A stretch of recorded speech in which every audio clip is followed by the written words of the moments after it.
Good morning, everyone. Good morning. Today's reading is from Psalm 126, verses 1 through 6. When the Lord restored the fortunes of Zion, we were like those who dream. Then our mouth was filled with laughter, and our tongue with shouts of joy. Then it was said among the nations, "The Lord has done great things for them. The Lord has done great things for us," and we rejoiced.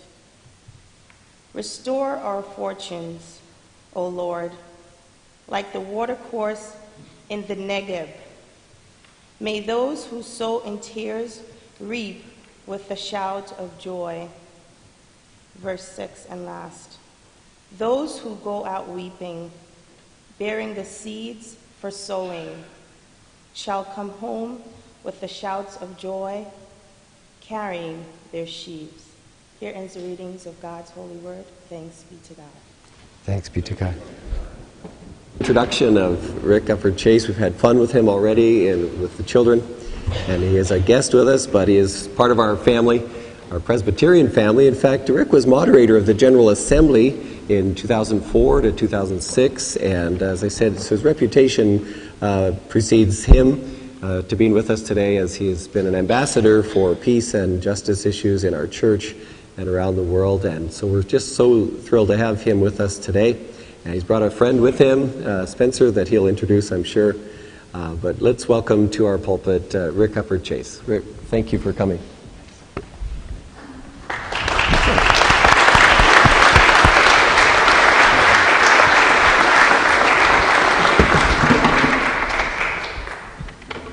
Good morning.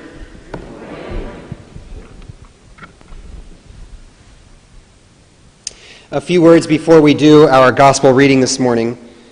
I'm grateful to be back with all of you. I was here in January of 2010, shortly after my wife and I arrived here in the Hudson Valley from our 20-year sojourn in the U.S.-Mexico border region.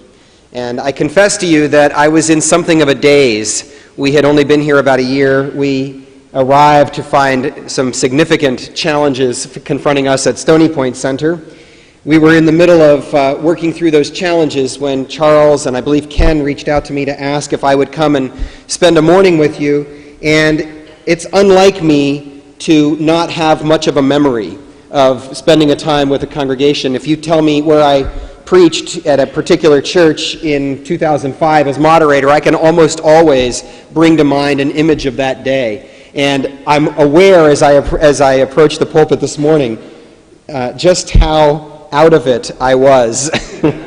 So I hope that all of you have totally forgotten that morning, because I don't remember it, and that may tell me something. I'm grateful to be back with you, though, and grateful for you to be in the place you are. I spent an hour over lunch with Dale this week learning about all of the things that have been shifting and changing in this congregation and hearing about the spirit that is sweeping across this congregation over the last several years, and I am so grateful to be here to be a part of it with you this morning. I am at Stony Point Center now with my wife Kitty. We've been there for 4.5 years. And a large part of our work there has been to found a multi-faith community committed to the provision of hospitality for all of our guests, along with our paid staff there, but also with a particular commitment to doing the work of nonviolence and justice and peacemaking in the world. And I'm grateful this morning to be accompanied by one of the multi-faith residents and a close friend of mine, Spencer Chimwe, who is here worshiping with us this morning. I hope you'll take advantage of the opportunity to greet him this morning as well.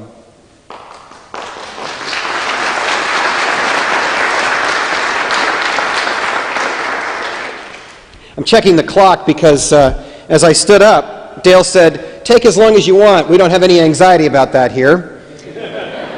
And my next appointment isn't until 4 o'clock this afternoon. We'll see how things unfold, shall we? Our gospel reading this morning comes to us from the Gospel of John in the 12th chapter, verses 1 to 8. In my congregation, it is our habit to rise in honor of the risen Lord as we read the gospel. Would you rise with me for the reading of the gospel this morning? Listen now for the word of God. 6 days before the Passover, Jesus came to Bethany, the home of Lazarus, whom he had raised from the dead. There they gave a dinner for him. Martha served, and Lazarus was one of those at the table with him. Mary took a pound of costly perfume made of pure nard and anointed Jesus' feet and wiped them with her hair. The house was filled with the fragrance of the perfume. But Judas Iscariot, one of his disciples, the one who was about to betray him, said, "Why was this perfume not sold for 300 denarii and the money given to the poor?" He said this not because he cared about the poor, but because he was a thief. He kept the common purse and used to steal what was put into it. Jesus said, "Leave her alone. She bought it so that she might keep it for the day of my burial. You always have the poor with you, but you do not always have me." This is the word of the Lord. Thanks be to God. You may be seated.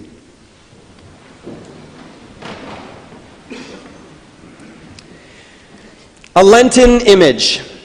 It's Guatemala, 1987. I'm 23 years old, and I've gone to Guatemala to learn Spanish, not because I know quite what I'll do with it, but because, like many 23-year-olds, I'm not sure quite what else to do with myself. And I just happened to arrive in Guatemala in mid-February and spent the entire Lent, the Lenten season, in Antigua. In Antigua, Guatemala, during Lent, every Friday night and many other nights as well, different Catholic parishes all over the region surrounding Antigua take turns holding vigils during the Lenten season. They gather together, the church prepares all week, bringing all kinds of food and flowers and vegetables and things to share, and then together they construct a carpet made of brightly colored, dyed sawdust. All different colors of sawdust that have been dyed with purples and greens and blues and reds. And they build, usually in front of the altar and the communion table, in the front of the church, right on the floor, they construct this beautiful carpet, an alfombra, out of these different colored dyes, the sawdust that's been dyed so many colors. And it's so intricate that when it's done, if you stand back more than 10 feet, it looks like an oriental carpet that's been finely woven. Absolutely beautiful attention to detail.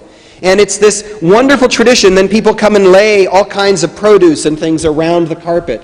And typically then the carpet lives on through the rest of the Lenten season.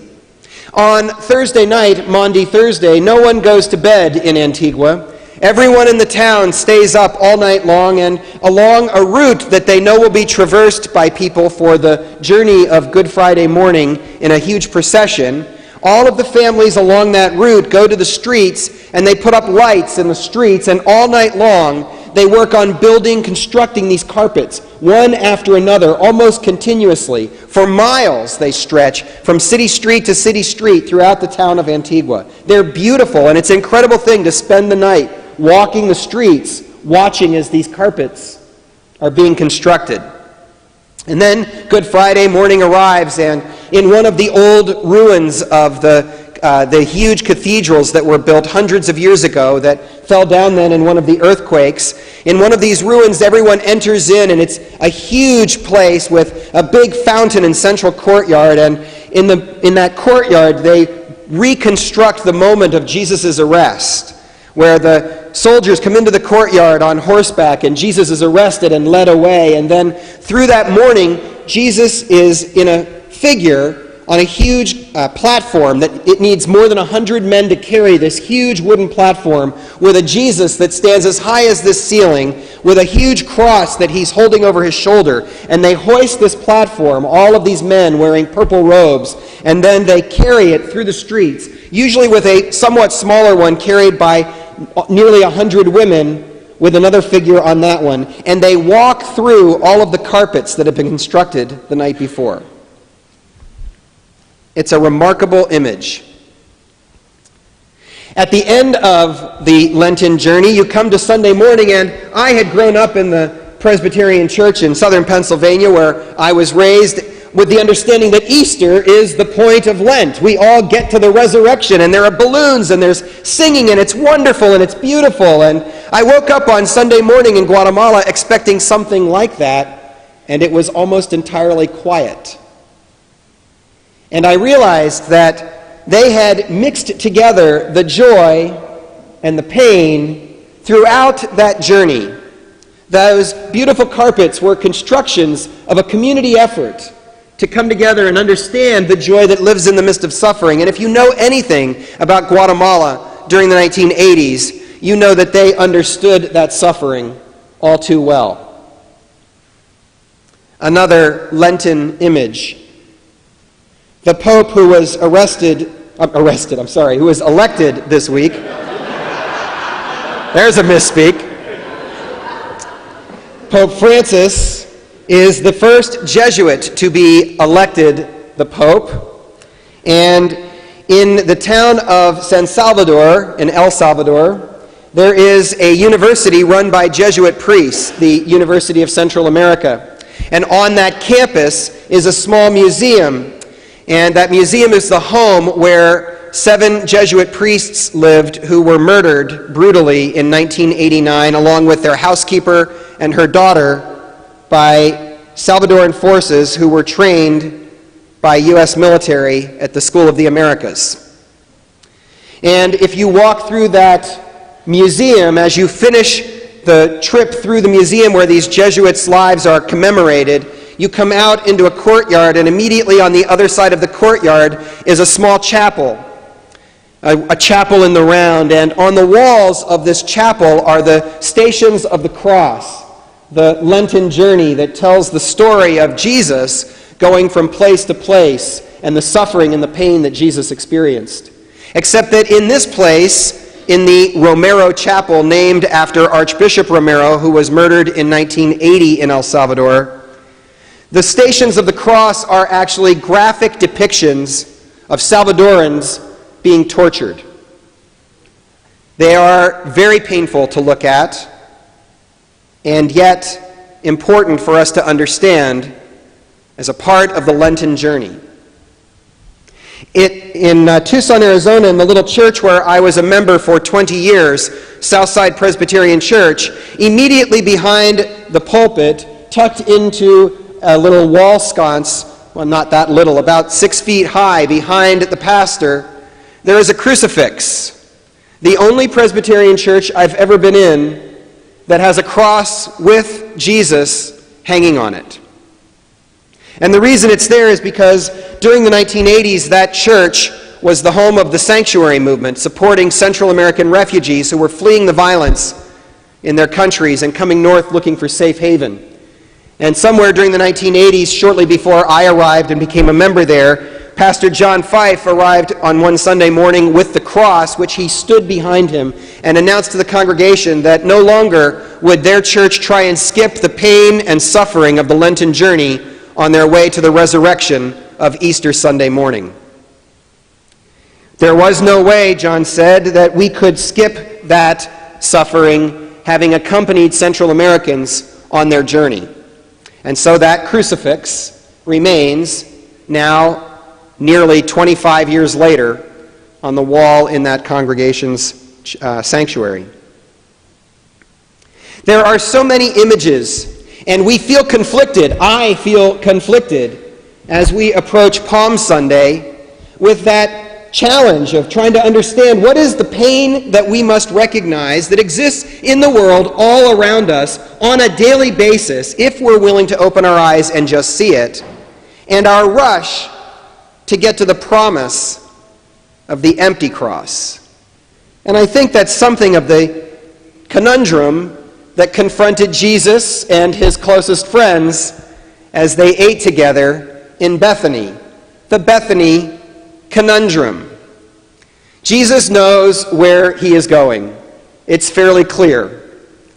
He's headed for Jerusalem, and he knows that his arrest is imminent, and he likely knows how that will result.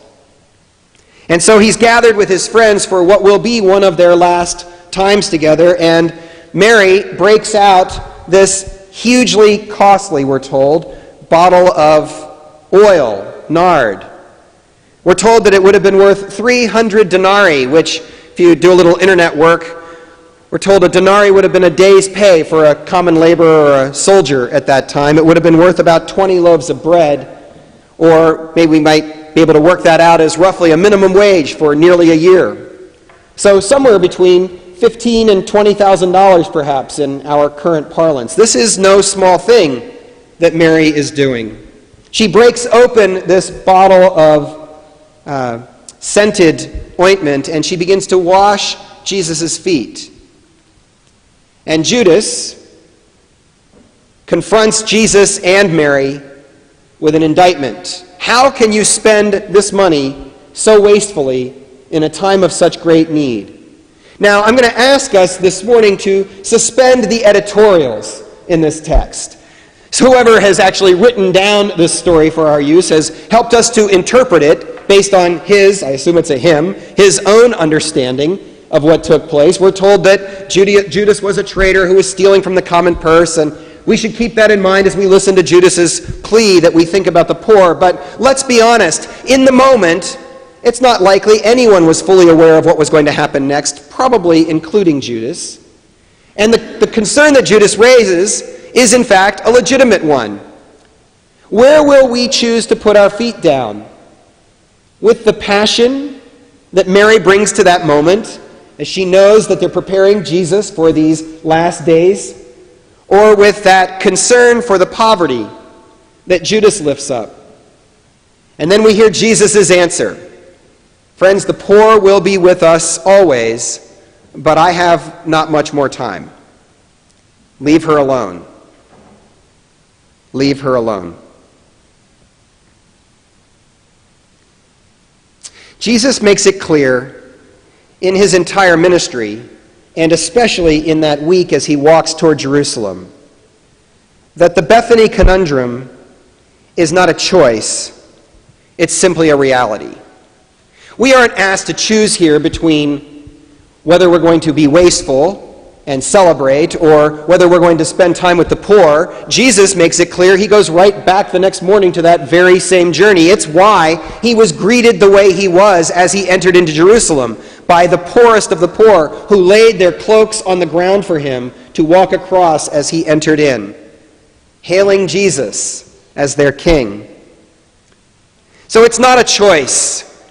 And the people who have tried to make it a choice, I've heard this passage preached in too many times in a way that is, I believe, antithetical to the meaning of the actual text. Haven't you heard it? There will be poor always. And immediately after that, so it's not really our obligation to take care of them. It's their job to lift themselves up. It's not our responsibility. It's just the way things are. What a horrible misreading of Jesus' entire ministry, and I believe of this text as well. Jesus does not say here, ignore the poor, ignore the reality around you. He's simply saying there is, in fact, appropriate moment for passion, for sharing deeply with one another, for caring for one another, and that caring is wrapped up in how we move forward from here. What will we choose to do? Where will we put our feet down? Most Presbyterian churches I know of are caught somehow in the Bethany Conundrum today. We live in a time when the signs of the cross and the impact of the empire are all around us. Now, we have a choice here in Mount Kisco. Certainly, you all have a choice. I have a choice where I live in Stony Point. Most of us in Presbyterian churches, located where we are in terms of our economic status and our ability to manage conflict around us and to protect ourselves somewhat from the way the world really works, most of us have a choice to make. Different than those colleagues of mine in Guatemala and El Salvador. We don't have to choose to see what's going on around us. We can find ways to protect ourselves and not to look at what's going on in the world out there. But I believe Jesus makes it clear that we are called to walk the way of the cross with him and with them to stand with the poor, the dispossessed, those on the underside of the empire who struggle with violence in real ways on a day-to-day basis. We are called to move to the margins, following the way of the cross. This is not easy work. It's challenging work. Jesus recognized it over and over in his teachings, just how hard it would be for people who are not already on the margins to make a choice to ally themselves with those who are. There are plenty of ways in which we can choose to step back from conflict. We can be afraid of stepping into the world. After all, it's controversial stuff, and let's talk about ways that all of our churches are suffering and struggling today, right? We know that the Presbyterian Church is a shadow of its former glory in the 1960s when we were 4 million members strong, and Sunday mornings meant churches were filled by Presbyterians all over the country who had nowhere else to be. This was their priority. And somehow we've gone from that to 2.4 million members when I was elected moderator in 2004 to now just under 2 million members today. And the message that we begin to internalize as a people is, my goodness, we're dying. For goodness sake, don't say anything so controversial in your church that somebody else might leave. We're afraid. We're afraid because the world is changing around us. In this presbytery in the Hudson River, I believe we are in fact already becoming the church of the future. We have 90 some odd churches in this presbytery, and more than 60 of them have fewer than 100 members. Most of those churches were those churches that were the center of activity several decades ago. And here we are, struggling with what it means to be faithful. In moments of empire, when economic disparity is becoming ever greater between those who have and those who do not, when violence is becoming an ever-present reality, so present that it now reaches even into our communities, not protecting us the way we've been protected in the past, when immigrants are everywhere to be seen around us and are clearly being shunted to the outskirts of our society and told they have no place at the table, only unless of course it's to serve us, in those places where it's becoming more and more and more obvious just how stark the contrast is between those who have and those who do not, the call of the gospel is more significant than ever. Just what kind of church will we choose to be? Will we stand with Jesus, leaving Bethany now and moving toward Jerusalem? Sunday morning, as far as I'm concerned, is all about Bethany. I think healthy churches are about coming together, lifting one another up, singing beautiful music, encouraging one another, caring for one another, anointing one another, and then immediately insisting that when those doors open, we go back out now into the world, prepared to engage the world as it really is. And next Sunday morning, we open those doors once again. We come in, we invite the whole world in with us. We dust one another off from the bruises we've picked up during the week. We care for one another. We anoint one another's feet, and then we do it all over again the day after that. That's what church is all about. And it doesn't matter whether we are a denomination of 4 million members or 2 million members or 750,000 members. The question is not how many people are we, it's will our witness make any difference in the world? So how do we do that work?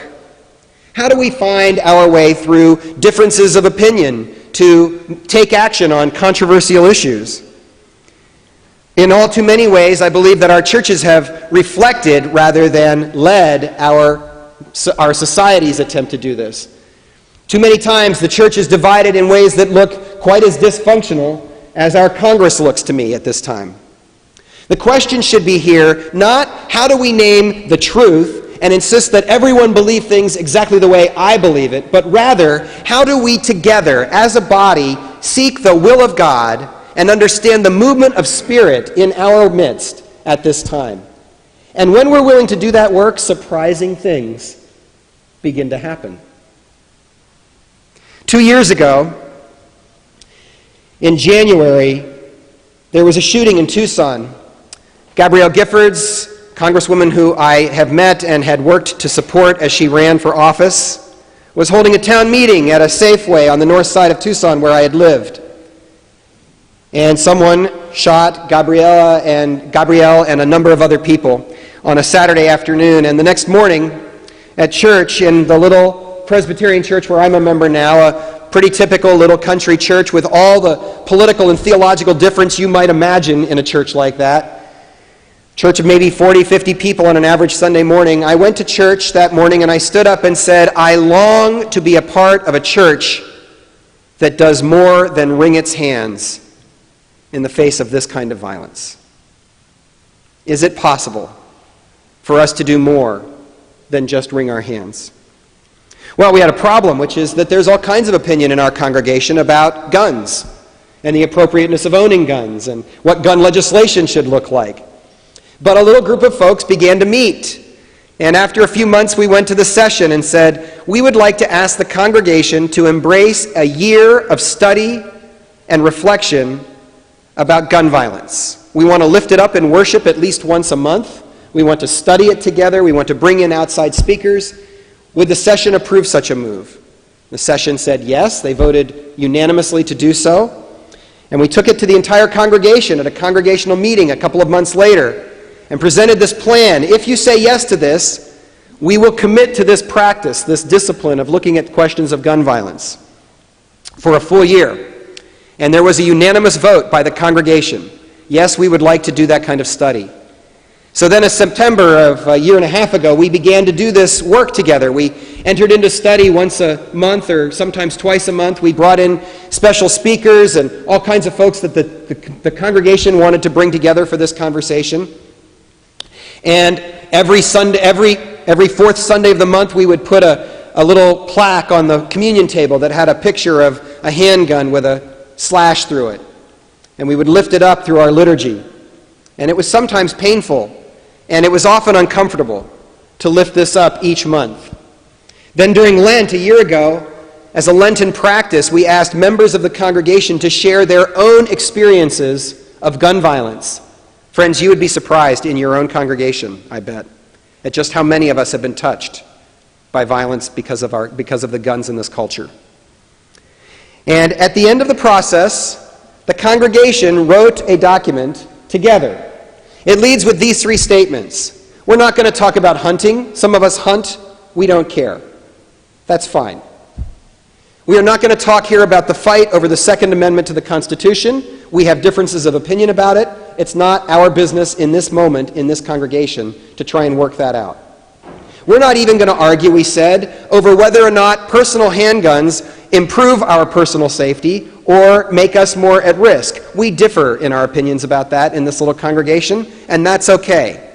And having said those three things, we still know that the proliferation of guns, handguns, and especially assault weapons in this country is an abomination before God, and it must be dealt with, and our church intends to stand up and witness about this in regular and public ways. Now, as I say those words, I have to confess to you, it doesn't sound all that dramatic to me. Really, in the wake of Newtown and Aurora and Tuscaloosa and Madison and Virginia Tech and countless other shootings, and all of the shootings that go on day by day by day in this country, 30,000 people a year who lose their lives to gun violence in this country, half because of suicide and the other half because someone shot them. In the wake of that reality, it doesn't sound like such a big deal for a congregation to say, we're going to hold a public vigil on the front steps of our sanctuary and be public about our witness and our grave concern about this matter. Doesn't it say something more about the culture within our churches that felt like boldness to us? Friends, we don't have to come to one mind about every single issue for us to begin to witness. And the more we do, the more we go out those doors and be public about who we are called to be, the more everything is transformed within these doors about the kind of community we can be.